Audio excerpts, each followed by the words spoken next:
E como que era na seleção? Você falou, né, que foi Deus trabalhando ali em você. Então, como é que foi quando você chegou na seleção ali? Você conseguia ver esse trabalho de Deus? Você conseguia sentir, né, na real? Não é o ver terreno, né? É aquele ver sobrenatural. Você sentia Deus trabalhando e você ganhando oportunidades, ou foi mais difícil do que você esperava? Cara, de início foi muito difícil, porque para esse campeonato que eu fui cortado. Então, tipo, eu fui convocado, só que eu tinha acabado de voltar de lesão, então eu não estava na minha melhor forma. E eu fui cortado desse sul-americano, e a primeira coisa que a gente faz é murmurar. Eu murmurei bastante, eu lembro dessa história que eu murmurei bastante. Falei, caraca, pai, pô, Deus me dá a convocação e logo depois ele me corta. E aí, cara, foi a pior campanha da seleção num campeonato sul-americano sub-15. Então, tipo assim, o que eu tava reclamando, depois eu parando para pensar, tu bota a cabeça no lugar, tu fala, foi um livramento. Deus livrou. Porque foi a pior campanha, e a maioria daquela rapaziada que foi para aquele campeonato, eles não foram convocados porque, tipo assim, para tu ser convocado na seleção de base é tudo número par.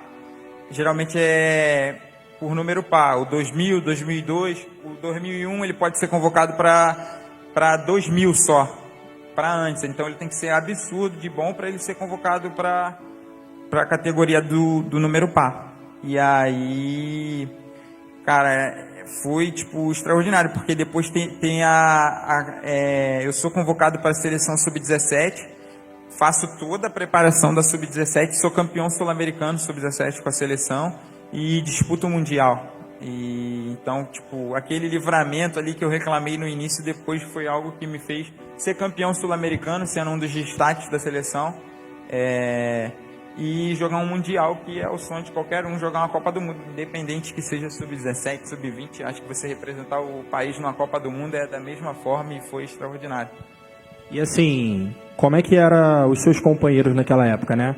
Porque assim, a gente vê, como até os amigos aqui, os irmãos que estavam cantando falaram, a gente tem visto, né, pastor, muitas vidas se entregando para o mundo, né? E o meio cristão sendo banalizado muitas vezes, né? E como é que era nessa época, você que hoje está com 27 anos, naquela época a gente está falando aí mais ou menos de 10 anos atrás, 11 anos atrás, os seus companheiros de time da base, né? Eles tinham essa fé também cristã, eram pessoas, não necessariamente só cristãs, mas eles eram jogadores, eram pessoas que estavam tendo, né, se doutrinando nessa linha de acreditar que aquilo, né, realmente Deus estava trabalhando na vida deles, ou eram jogadores, ou eram pessoas muito aleatórias, assim, né? Cara, naquela época era o cristianismo, assim, ele não tinha muito espaço no futebol, então era meio que quem decidia seguir a Jesus assim. Eu lembro que eu me trancava às vezes no quarto, no banheiro, para orar, para buscar Deus, porque às vezes a pessoa que concentra comigo, ela não era cristã, ela não buscava, tipo, ela não seguia a fé cristã, e a gente tem que respeitar. Tipo, ele tem que respeitar a minha e eu tenho que respeitar a dele. Então eu já cansei de, tipo, me trancar em banheiro para ler a Bíblia, para orar. Inclusive eu encontrei um amigo meu, cara, que na época ele não era cristão, e ele vivia nessa bagunça, tipo, fazendo as coisas do mundo, e que eu concentrava com ele, e ele falou, caraca, mano, lembra de quando tu, pô, ficava trancado lá no quarto, e a gente meio que te chamava de maluco, pô, o maluco que se tranca pra orar, e essas coisas, e hoje ele é cristão, mano. Hoje eu vejo ele falando de Jesus, vendo, tipo, pregando, e isso é algo que, tipo, naquela época não tinha muito isso, mas hoje eu acho que o futebol, pô, hoje tem muito cristão no futebol.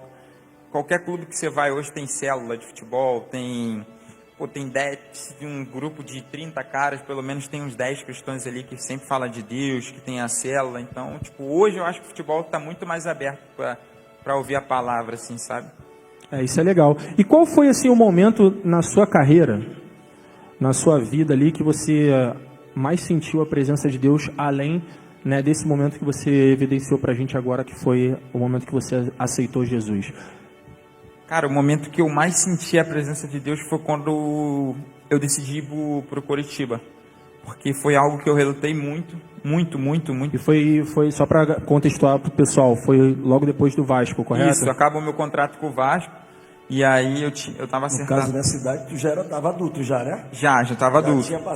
Já Tinha passado por toda a adolescência, isso. Eu tinha 23 anos. Se profissionalizou no Vasco, né?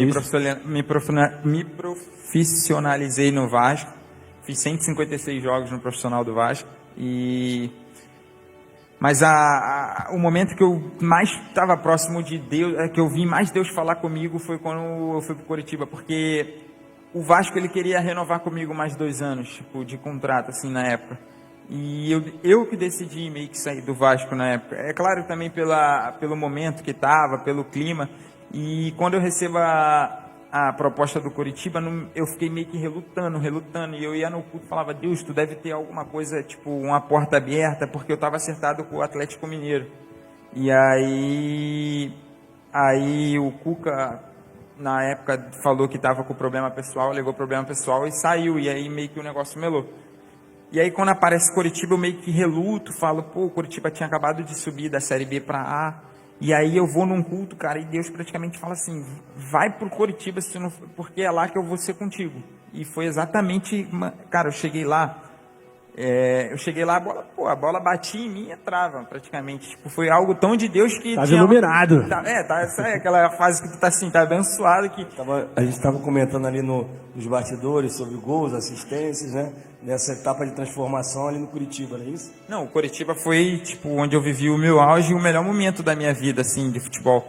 Porque, cara, pô, tem um jogo contra o Fluminense, que acho que é aquele jogo que, tipo assim, meu pessoal, o primeiro tempo meu, eu tô quebrando a bola e, tipo, errando tudo. E aí vai pro segundo tempo, porque nesse dia meu filho tá internado, então eu tô com a mente no meu filho lá no hospital e não tô conseguindo jogar. Aí vai pro segundo tempo, pô, muda tudo. Um jogador deles é expulso, aí a bola sobra pra mim dentro da área, eu faço um gol e saio daquele jogo como, tipo assim, o herói do jogo. Monique, tem esse gol aí? Tem esse gol aí? Tem como passar aí? Acho que a gente passou esse gol aqui. Colocou lá pra contextualizar, né? Contextualizar aí, ó. Como prova, vamos ver se tem esse gol aí. Ele é tricolor e a gente passou esse vídeo, mas vamos continuar. Mas aí, cara, tem tricolor aqui? Tem Fluminense aqui? Quem torce pro Fluminense aqui?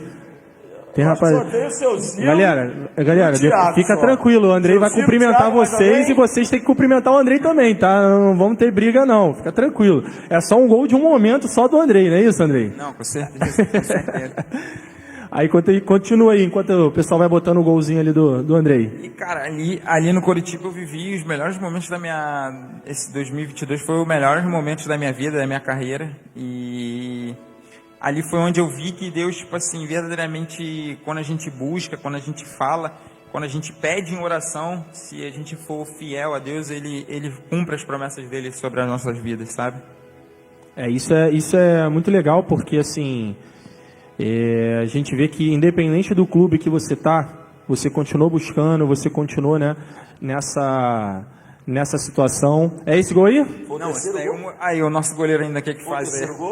Foi o gol de empate, 2-2. Aí vamos ver se a gente consegue contextualizar aí, ó. Aí o nosso goleiro não ajudou, né? Não ajudou o goleiro.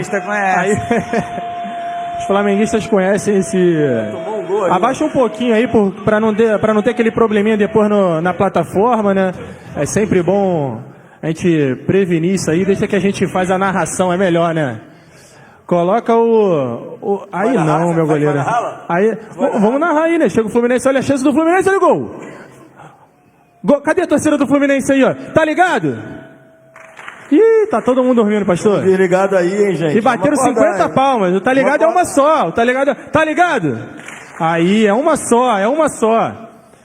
Fluminense, né? Ganhando o jogo ali de 2-0. E aí vamos ver a empreitada do Andrei. Aí a chance agora... Era quem esse daí? Léo Gamalho. Samurai. Fez o gol ali do Coritiba quando começou a...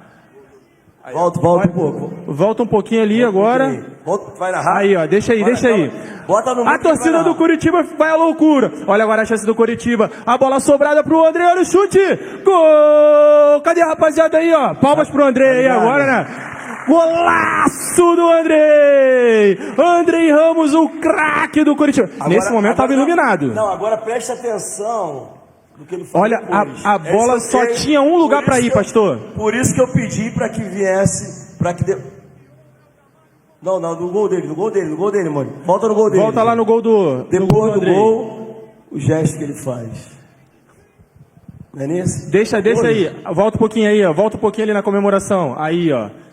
Eu lembro que parece que tu fala assim, Deus é fiel, algo assim. O que você estava falando naquele momento ali, Andrei? E o que se passou antes, antes do momento, ele chutou a bola, fez o gol. Aí na hora do gol ali, naquele momento, esse momento teu aí, conta pra nós como é que foi. Cara, então, eu tinha sonhado que eu fazia um gol contra o Fluminense. Eu tinha sonhado uma noite antes.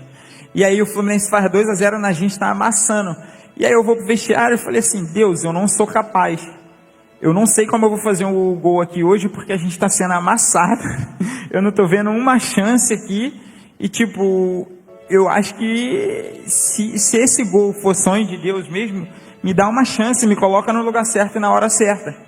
E aí foi quando esse treinador aí, ele me deixava à vontade dentro de campo. Ele falava só para mim, ele falava, pisa na área. E aí, cara, eu tô acompanhando a jogada ali, mas se tu vê o lance ali, o zagueiro do Fluminense poderia ter tirado de cabeça. É muito pouco improvável que a bola volte onde eu tô. Porque tem, 50 caras podia ter dado chutão e daqui a pouco eu olho pra frente assim. Foi algo que, quando eu olhei pra frente, a bola tava pingando aqui. Aí eu fechei o olho e falei, eu vou chutar. Fechei o olho e chutei. E aí quando eu vejo a bola indo na direção do gol e passando de todo mundo comemorando, eu lembro do meu sonho e da oração que eu tinha feito antes. E a primeira palavra que eu falo assim, ó, glória é tua. Obrigado, Pai. Amém. E por que tu não ajoelhou ali também agora quando tu fez o golzinho ali, pastor? Olha só, gostei disso não, hein? Diminuiu meu golzinho ali. Essa cena marcou muito nos vídeos que nós ficamos assistindo, nós passamos várias vezes aqui no telão, e essa cena é emocionante. Bota, né? rola mais um pouquinho aí o vídeo. Rola mais um pouquinho aí, telão. E depois disso, aí você comemora, o pessoal vai lá e tu... E aí eu choro porque meu filho tava com bronquiolite no hospital. E aí o cara jogar com o filho dentro do hospital, minha esposa tá dentro do hospital e depois ela me manda o vídeo chorando, tipo assim, pô, Deus é muito fiel. E pra coroar ainda, né? Ainda tem a vitória do time, né? O time faz o gol aos 49, depois tá perdendo de 2-0 aí, ó. O gol sai no finalzinho aí, ó. Isso aí é resposta de oração mesmo, né, pastor?